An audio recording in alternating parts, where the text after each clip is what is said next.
Hello everyone, hope you're doing well. I thought in this video we'll go through 3 Battle Pass ideas that I would personally like to see, and since it seems like over the last little bit, even most of the Battle Passes, Gaijin have decided that the themes of the Battle Passes will be based around the main vehicle. That's basically what I'm going to do when it comes to my ideas for this Battle Pass. Now there is a ton of different ones that it could be when it comes to this Battle Pass coming up, and also many ideas across the board. It just really depends on what gets to be made. We've had some fantastic Battle Passes in the past when it comes to their themes. The last one definitely wasn't the best when it came to the whole attacker pilot thing. Hopefully the next one is quite interesting. The first one is a classic, and I'm amazed it hasn't actually come to the game yet, and that is of course the TOG-2. The TOG-2 is a vehicle which is a very large prototype vehicle from the Second World War, which was based around the ideas brought from the First World War. Basically, TOG stands for the Old Gang, which is basically a nickname for a special vehicle development committee that was put together from the original British tank designers and creators from the First World War. It was an idea to take a plan from back into World War I and try and add it into World War II to see if it would fit. And guess what? It didn't. What a surprise. Who could have seen that? It's as if, tank development went a long way in the 20s and 30s or something.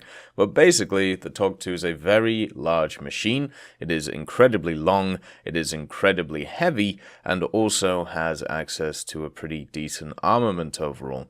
It has access to the 17-pounder, which would be really nice to have. It also has a 7.92mm Bezer machine gun. The engine it has access to is a 600 horsepower one to power the 80-ton machine, showing that it isn't going to be too fast, with a maximum speed of nearly 14 kilometers an hour. So you can see a bit of the issue. When it comes to the machine, it's very slow.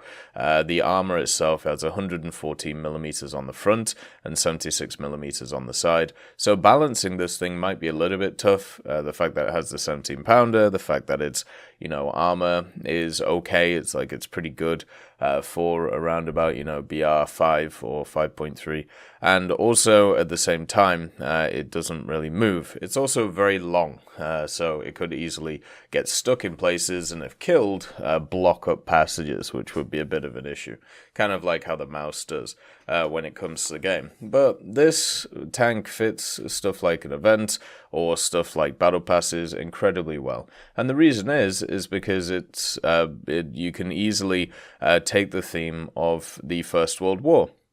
Now, the First World War in War Thunder is one of those things that is represented. It's mainly represented in naval vehicles, because obviously we have stuff like the dreadnoughts from World War I and even stuff pre-World War I. So it is represented in some way, but the one thing it can't really be represented in is the tanks ideas from the First World War. The reason for this is because tanks of the First World War really aren't designed for War Thunder, and also they're not really designed for fighting anything else apart from themselves, and they were mainly designed actually for dealing with infantry positions and also other general ideas from that. So they're not really designed for fighting each other, and they're not really designed in a way to be able to deal with stuff which would be higher BR than them. So they would have to fight themselves, and that was it, and matchmaking might be an issue.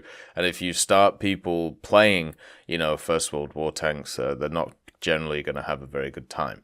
So the World War I ideas for tanks don't fit too well in War Thunder, so to get kind of a spice of the First World War, I think they should use the TOG-2 in a battle pass to be able to bring stuff like decorations from the First World War, stuff like portraits from the First World War, and also stuff such as, of course, titles and decals from the First World War. And you could even throw in a World War I ship at that point, maybe something like a Tribal class destroyer from the early 1900s, but there are plenty of machines that they could throw in as a premium to sort out the TOG-2. With an aircraft, of course, the aircraft of World War One would work in War Thunder, but also at the same time, I think just a proper aircraft would be fair to add.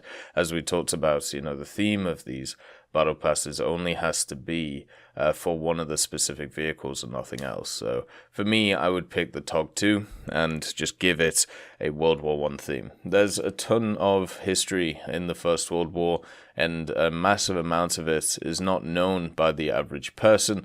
The Second World War is way better covered than the First World War in general, and I think this would be a great opportunity for people to learn about it. The next vehicle is the TR-85-800. Now, this is a Romanian vehicle, and generally, I would actually say I would prefer to see this in a tech tree, in like a Romanian subtree in the Italian tech tree, but at least right now, when it comes to the game, Romania is not a subtech tree, and this would be just an idea for a battle pass thing if the idea was not to bring in Romania as a subtree or as an independent tree. I personally, as I said, I would like to see them as a subtech tree for Italy to bolster Italy and also make it so people could have fun with the Romanian vehicles. Now, the TR series is actually very interesting from the Romanians. It has a ton of twists and turns, and there is a specific reason why I've picked the TR-85-800. But to start our, story, we have to talk about the TR-580. So basically, after the Warsaw Pact invasion of Czechoslovakia, Communist Romania adopted a new national defense doctrine, and this called for new tanks, specifically medium tanks that they wanted to use. They wanted to have a vehicle which would be around 40 tons, had a 100mm main gun, and also a 500 horsepower engine. So very similar to the T-55 that was around at the time. And they wanted to create 400 of these vehicles, and they wanted to be able to build them in Romania to obviously make it domestically produced, so therefore they could have more control. They did actually reach out to a bunch of different companies to try and help out, but the government didn't buy the license for the T-55 tank, and also after in talks with Krauss Maffei, which are the guys who built the Leopard at the time, they wanted to actually use the 800 horsepower engine from the Leopard 1, which was around. But unfortunately, the West Germany government at the time had a policy of not giving any technology to a Warsaw Pact member, so that deal was pretty much struck down. So what ended up happening was the building of the TR-580, which is very similar to the T-55, but it is different. There were some similarities between them. They used stuff like similar optics and also the coax MG and also the engine. The engine used on the TR-580 was the V55 engine, which is known because it was on the T-55 tank and also a very reliable engine, which many different vehicles used. And basically, this vehicle was, doing pretty well. They extended its chassis because, as was said before, it was designed for the bigger engine, the Leopard 1, but it never came to be with the TR-580 or the TR-77 580, depending on what you want to class it as. So then work continued on the TR-580 and the TR-77, which, remember, are basically the same vehicle. And what came out of that was the TR-85-800. So the big difference between the two is the TR-85-800 actually has a reverse engineered version of the 800 horsepower MTU Leopard 1 engine and transmission in it. So they did get their wish of basically creating a similar vehicle to the T-55, but with a boosted engine with an elongated chassis. And there is a ton of crazy stories around this vehicle on how they actually got the technology or how they got the engine when it came to the Leopard 1, because they had to reverse engineer it, build it themselves, and then stick it in the TR-85s. And basically, when it comes to the engine and transmission, they were designed between 1974 and 1982 using foreign technology, and Ion Mihai Pacepa, a two-star Romanian Securitate General and the highest-ranking intelligence official ever to have defected from the former Eastern Bloc, later asserted in his book Red Horizons, Chronicles of a Communist Spy Chief, that the engine technology was obtained using spy rings and confidential assistance from the Federal Republic of Germany. So a lot of espionage stuff went on when it came to this engine. But basically what you're getting is a vehicle very similar to the T-55, but has access to a more powerful engine. It would have the 100mm, it would have the Dishka, it would have the nice engine, it would have decent armor, and overall, even though it looked like a T-55, it was very different to it because of it being built in Romania and also having different parts. So for me, what I would do with this vehicle is I would actually make this around a Frankenstein idea when it came to the Battle Pass. There's two ways you could go with it. If you want to be on the nose, you make it a spy or espionage Battle Pass and throw in a bunch of stuff like, I don't know, a profile of James Bond or a profile of a well-known spy, like maybe the guy who was behind Operation Zigzag when it came to Britain. Or what you do is you put it behind Frankenstein and throw in a bunch of mythical stuff from, of course, the Shelley world of Frankenstein. Not just the mad scientist, but also the monster and all of the characters who are around there. Plus, you could do decals, which are kind of ghoulish or Halloweenish. And also at the same time decorations, which would include, stuff such as Frankenstein masks and bolts and, maybe even a full model of one, and you can just stick it on your tank somewhere to sit down. So yeah, there's a ton of different stuff you could do when it comes to a vehicle like this, and a ton of different themes that you could build off of it, which I think would be pretty interesting. The third one would be the YB-35, or one of its variants, such as the XB-35, or maybe even the later ones in the form of the YB-49, which was the jet version of this machine.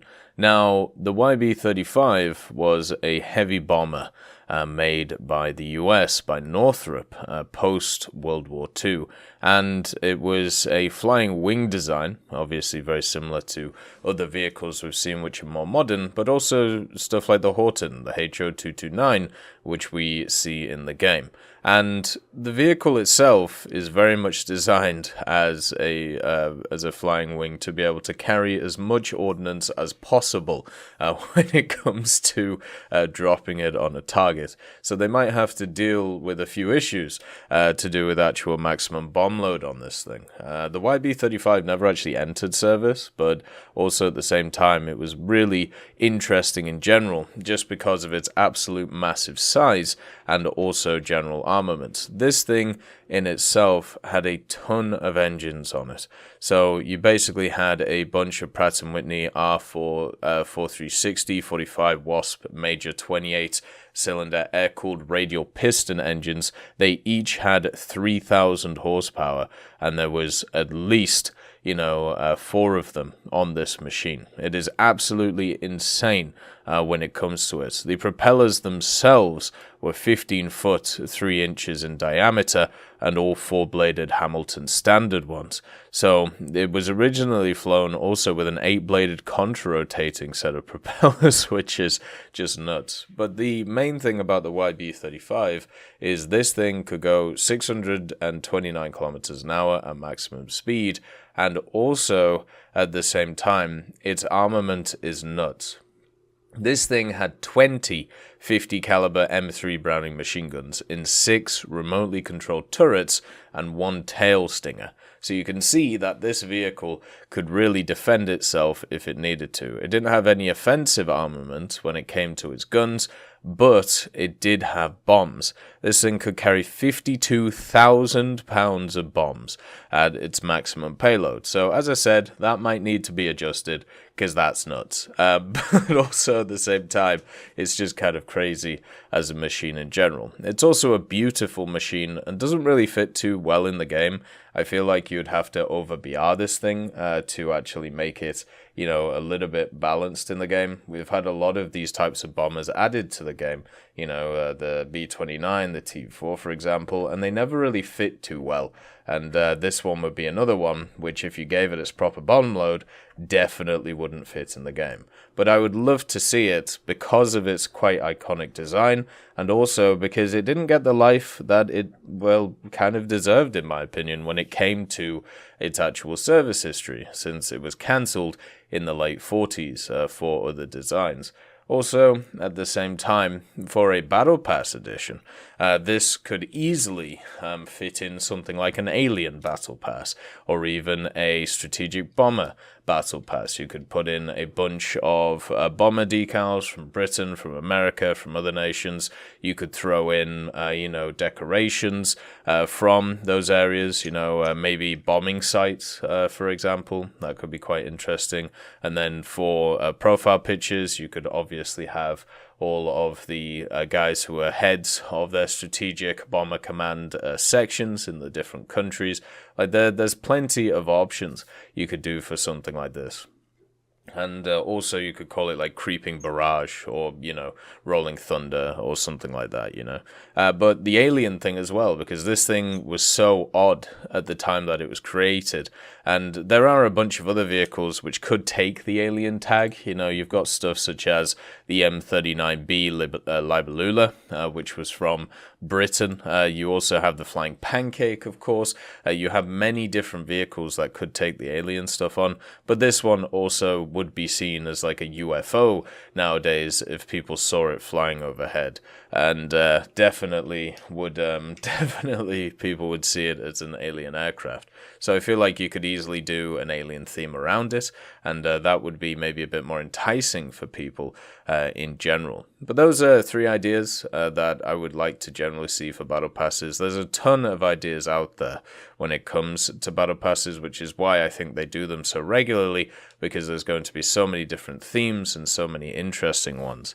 But as always, I hope you have a wonderful day, and I'll see you next time.